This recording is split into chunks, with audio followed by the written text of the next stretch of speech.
Hello everyone, I am Dr. Sudhan Sharma from School of Computer and Information Science in Indira Gandhi National Open University, and in today's session we are going to learn about matrices. Today's session title is Matrix Operations I.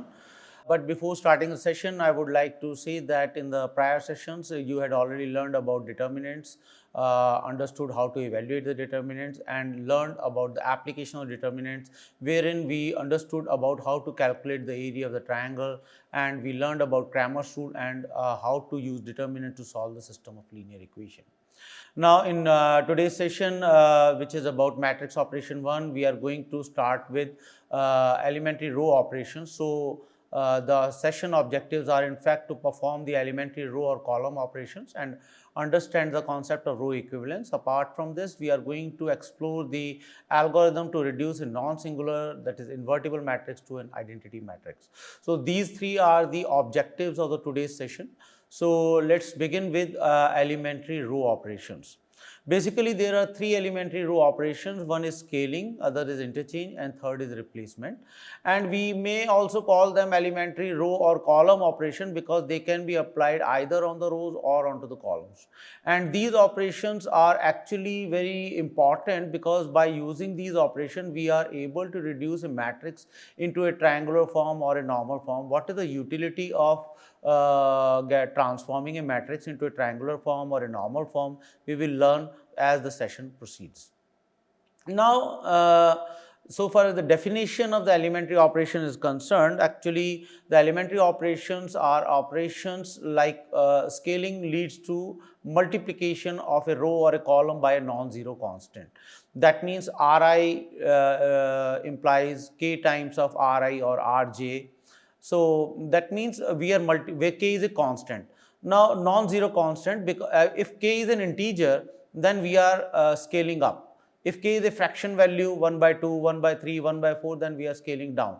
So, we can have a non-zero constant which can either be an integer or can be a fractional value. So, by using these scaling, interchange and replacement operation, we are going to transform a matrix into triangular normal form. We are going to use this operation to determine the inverse. So, there are many applications. Now, the next elementary operation is interchange, wherein we are going to swap the rows or the columns. Likewise, Ri can be interchanged with the row Rj, or column I can be interchanged with the column Rj. The third elementary operation is the replacement, wherein we are adding one row to the multiple of the another row, and it is generally denoted by, say, Ri implies Ri plus k times of Rj. So, that means we are using two or more rows into the operation, and we are replacing the actual values of the elements present in the rows with the new calculated values. What does it mean? We will learn. So, over here we are giving you an example wherein four matrices are given to you: matrix A, matrix B, C and D. Now, if you closely observe matrix A and matrix B, you will find that matrix B can be obtained from matrix A by multiplying the first row of A by 2. So, that means we are applying the scaling operation. So, in order to learn it in a better manner, that means scaling. So, that means R1 is 2 times of R1, R1 implies 2 times R1. We are going to get matrix B. So, this is R1 for matrix A, and this is 2 times of R1 of matrix A. So, that means in matrix B, we are using the scaling operation where the elements of row 1 of matrix A are multiplied by the scalar value 2. So, that is how we will be getting matrix number B. Now, in the second case wherein we are having a matrix C, and that the same matrix C can be obtained from matrix A by applying the interchange operation. Let us see how. Now, the interchange operation which is given over here is R1 change with R2. If I change R1 and R2, if I interchange these two values, then what will be there? This will be the new resulting matrix, that is 4, 5, 6 becomes row 1, 4, 5, 6 become row 1, and 1, 2, 3 becomes row 2. wherein matrix A 1 2 3 is row 1 and 4 5 6 is row 2. So, these two are interchanged and that is how we got the matrix C.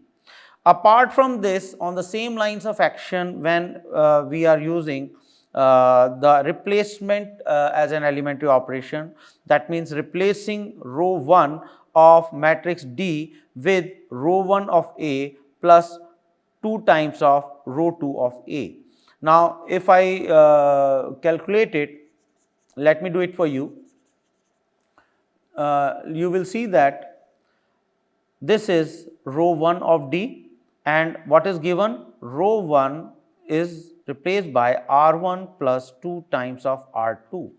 These two are row 1 and row 2 of matrix A and this R1 is the row of matrix D. So, R1 of A is 1, 2, 3 and R2 is 4, 5, 6. So, 2 times of R2, the first element 2 times of 4 is 2 into 4 is 8 and adding the first value 1. So, 1 plus 4 into 2 8, we will get the value equal to 9 and this is the value 9. On the same lines you will get the value 12, on the same line you will get the value 15. So, such operations of rows of a matrix are the elementary operations. Now, moving to the next section. So, in brief we can say that multiplication of a row by a non-zero constant is scaling, interchanging of two rows or columns is interchange operation and adding one row or subtracting a row to a multiple of another row replaces the leads to the replacement operation. So, now there is a concept of the row equivalence. Before understanding this, let me provide you the proper definition. The proper definition of row equivalence says that two matrices A and B are said to be row equivalent if one can be obtained from the other by finite sequence of elementary row operations. So, it is denoted by a tilt. This is the symbol for elementary row operations, row equivalence. So, you can say this symbol is this for row equivalence. Now, in the last example, we had already learned that by performing the elementary row operation, we are able to deduce matrix B, matrix C and matrix D from the matrix A. So, that means by performing the replacement operation, we deduce matrix D from matrix A. That means D is row equivalent to matrix A. Similarly, by performing scaling and by performing interchange operation, we got the matrices B and C. So, I hope you got an idea what do we mean by row equivalence. Now, in order to have better understanding, let us proceed with the help of an example. There is an example that shows that a matrix A is row equivalent to the matrix B. Now, in order to solve this, we apply the elementary row operation. The given matrix over here is A is equal to 1, 2, 3, 4, 5, 6, 7, 8, 9. Now, if we perform the elementary row operation R2 such that R2 is R2 minus 4 times of R1. So, this is the resulting matrix, row of the resulting matrix and this is the row of matrix A.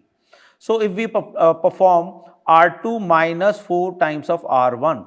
So, R2 over here R2 value is 4 minus 4 times of R1, R1 value is this. So, this will give you the value 0. So, this is the new element of R2. So, this is 0 over here. I hope you got an idea that how to calculate the values. So, one by performing the same elementary row operation, that is R2 such that R2 is replaced by R2 minus 4 R1, you will get the respective values as minus 3 and minus 6. Now, the second operation is R3 is to be replaced by R3 minus 7 R1. Now, what we are planning actually that we are Now, this is this 7 value. So, in order to make this value 0, in order to make this value 0, what we should we do? This, that means R3 value, you will better understand, this value minus 7 times of this value will make this value 0, will make this value 0. That's why the performed operation is R3 implies R3 is to be replaced by R3 minus 7 times of R1. So, this is how we are going to reduce it to 0. Now, the second requirement is to replace this value with the 0. So, in order to perform this value, replace this value with the 0, the subsequent elementary row operation is to be R3 is to be replaced by R3 minus 3 times of R2. Now, performing this R3 minus 2 times of R2. Now, this value is 3. So, multiplying 3 with 2, you will get the value 6. And because this is minus 3, you will get minus 6. So, that means R3, what is R3? Value is minus 6 minus 2 times of R2, that is minus of minus 6, you will get minus 6 plus 6, which is equal to 0, and this is the value 0. So, in order to perform this value, in order to perform transform minus 6 into 0, you need to perform this elementary row operation. So, after performing these operations, you will get that this row is 0, and this is nothing but a triangular matrix. This is what a triangular matrix. Now, what is a triangular matrix? What is the relevance of the triangular matrix? We will learn in the subsequent slides. So, what is in fact a triangular matrix? The formal definition says that a matrix A is equal to Aij is a upper triangular matrix if Aij is equal to 0 whenever I is greater than j. We can have a lower triangular matrix also, we can have an upper triangular matrix. The matrix over here is upper triangular because you are getting a triangle in the upper side of the matrix. If the values could be like this, say 1, 5, 5, 10 and say minus 5, and all remaining values are say 0, then what is happening that the values are lying on to the lower side of the triangle. So, this is a lower triangular matrix, and this is an upper triangular matrix. Now, in order to better understand what the definition says, let us read it again and understand what the definition means. Definition says a matrix Aij, a matrix A is equal to Aij is called upper triangular matrix if Aij is equal to 0 whenever I is greater than j. So, this is a 3 cross 3 matrix, I is equal to 3 and j is also equal to 3, and this is a 3 cross 3 matrix. This value is A11, A12, A13. This is A21, A22 and A23. Similarly, we are having A31, A32 and A33. Now, look at the indices A21. What is the value of I? I is 2. What is the value of j? J is 1. So, I is greater than j and value is 0. Similarly, over here, what is the value of I? I is equal to 3.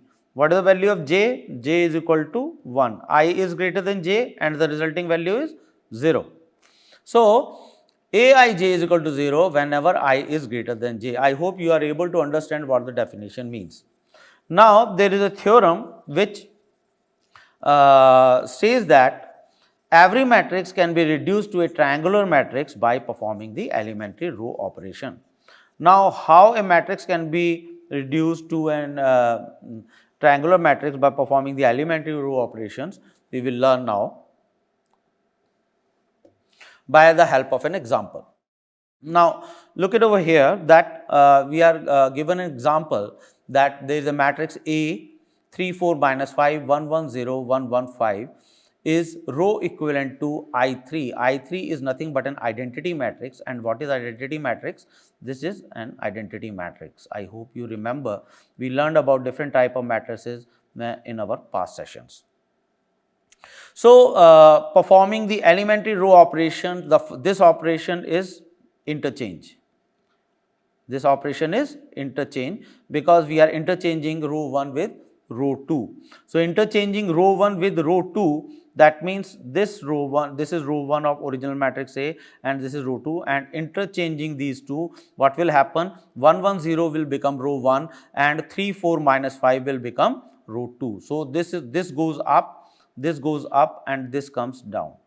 So, this is the first elementary row operation we perform.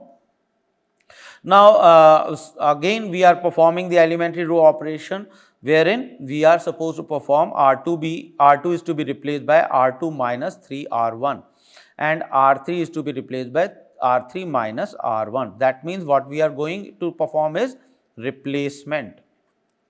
By performing this replacement operation, R2 minus 3R1 and R3 to be replaced by R3 minus R1, what we are going to get? We are going to get new values for the row 2 and row 3. We are going to get new values for row 2 and row 3, and these new values are 0, 1, minus 5 because we are getting it by R2 minus 3 times of R1. So, what is R2 value? R2 is 3 minus 3 times of R1, 3 times of R1, R1 value is 1. So, 3 minus 3 will turn out to be 0 and this is the value 0. So, similarly, you are going to calculate the other values and what other value turns out to be are 1 and minus 5. Similarly, by performing the replacement operation on the third row, that is R3 is to be replaced by R3 minus R1, you will get the new values 0, 0 and 5. Thereafter, we are going to perform another operation, that is R1 is to be replaced by R1 minus R2. Then what will happen if we replace R1 by R1 minus R2? So, 1 minus 0 will remain 1, 1 minus 0 will remain 1, and 1 minus 1 will turn out to be 0, and 0 minus 5, 0 minus minus 5 will turn out to be 5. So, that is how we are going to get new row 1, that is 1 0 5.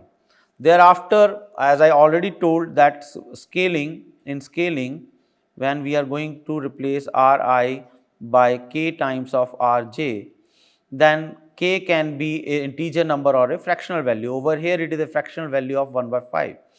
By applying the scaling operation, R3 is to be replaced by 1 by 5 of R3, we will get the new values and these new values are highlighted over here. Further, performing the replacement operation,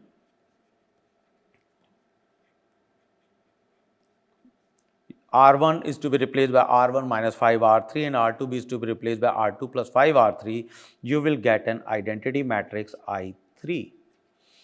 Now, I3, because there are the diagonal values, there are 3 diagonal values 1 1 1. So, that is why it is I3. If the diagonal values are 1 1 0 0, then you will call it as I2. More and more you practice, more and more you understand about the patterns, how to resolve it to 0, how to solve it, you need to do the practice. So, this is all about practice, and need not to worry, we will give you some examples, we will also give you some problems, and we will guide you that how to get the questions solved. No, the next important thing, because in the last session, last part of the slide, we learned about there are identity matrix, we learned what is I2. I2 is, say that their diagonal elements are 1 1, and if I say I3, then I3 is equal to 1 1 1 and all remaining elements are 0. So, now what is an identity matrix? And there is a general question. So, diagonal elements needs to be 1. And we learned how to reduce a square matrix A to an identity matrix by performing the elementary row operations. Now, the general question which comes into your mind is that can we reduce every square matrix into an identity matrix by performing elementary row operations? In general, it is no, because there is some fundamental requirement, and the fundamental requirement says that the determinant of the determinant A of the matrix should not be equal to 0. And if then only it can be reduced to an identity matrix.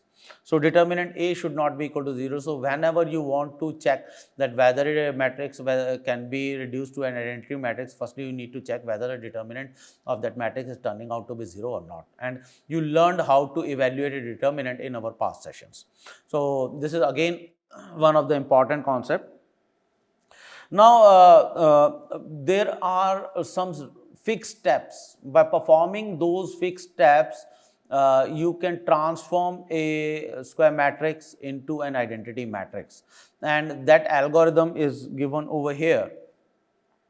And this algorithm states there are 4 steps into this algorithm, and this is to reduce a non-singular matrix. A non-singular matrix, that means a matrix which is an invertible matrix, into an identity matrix. So how to transform a invertible matrix into an identity matrix? Some of the steps are here.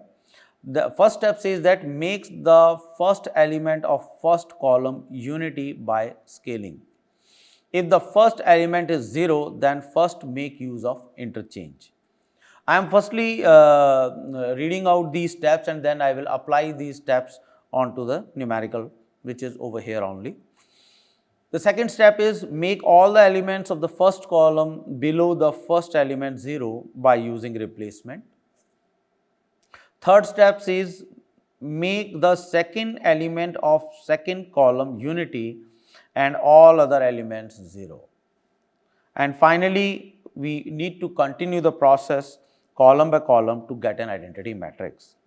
Now over here, let say the given matrix A is equal to 0, 3, minus 3, 2, minus 4, 8, minus 1, 3, minus 1, minus 1, 3 and minus 3.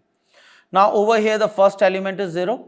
Now reading the first step, make the first element of the first column unity by scaling. Now if the first element is 0, now over here the first element is 0.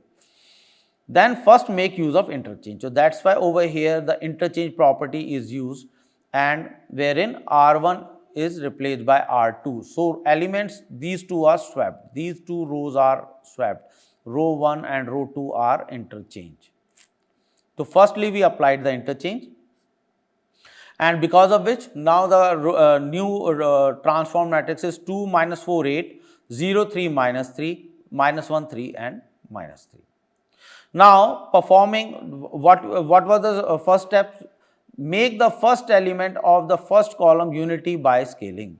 Now first element of the first column is 2. We need to transform this 2 into 1.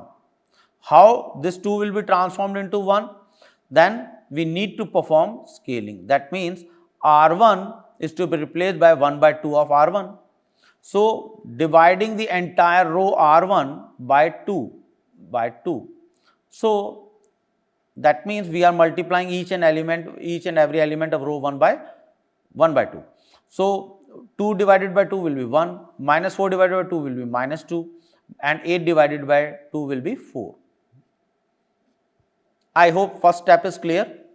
That is, by performing the scaling, we transformed the first element of the first column to unity. So first step of the algorithm is done. Now second step says that make all the elements of the first column below the first element 0. Now requirement is that below this element is already 0. Then after this we need to transform this to 0. So that's why we perform the replacement operation in row 3. So what replacement operation we performed? We added R1 into R3. So by adding R1 and R3, what will happen? By adding this value is 1 and this value is minus 1, so adding these two values will turn out to be 0, will make this value 0. So that means R3, by performing the replacement operation, R3 is to be replaced by R3 plus R1, this value turns out to be 0, this value turns out to be 0. Similarly, the other values turns out to be 1 and 1. Again, So this second step is also clear to you. First column, all elements before the first element are 0.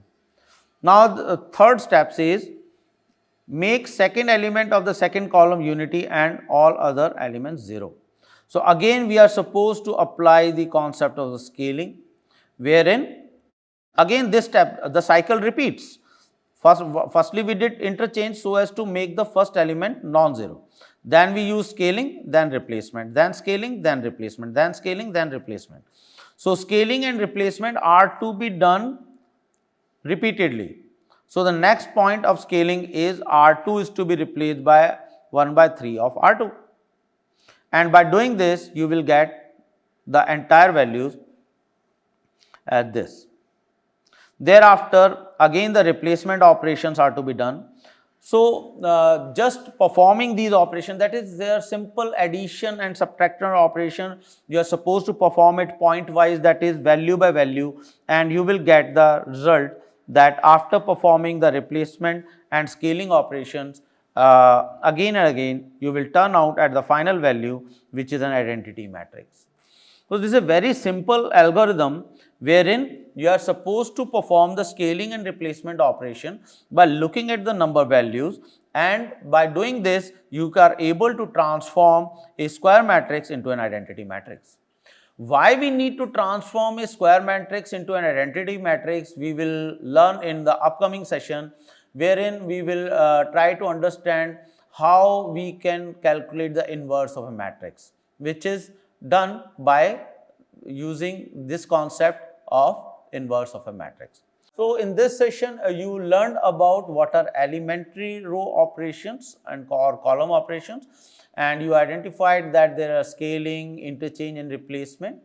Apart from this, you also learned about the row equivalence, and you also learned about the triangular matrices, what triangular matrices are, and what is in fact the condition wherein we can get a lower triangular matrix or an upper triangular matrix. Apart from this, we also learned about what is an identity matrix, and also worked on an algorithm which is used to transform a square matrix into a identity matrix. And we solved the example and we learned how to apply the algorithm, wherein we learned how to apply the scaling and replacement operations again and again so as to get the identity matrix.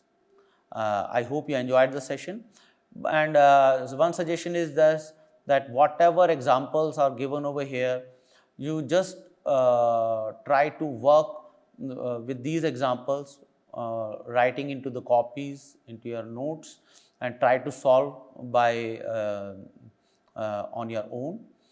Then only you will feel comfortable. Whatever is delivered, if you are simply watching, then it will not help you out. Thank you.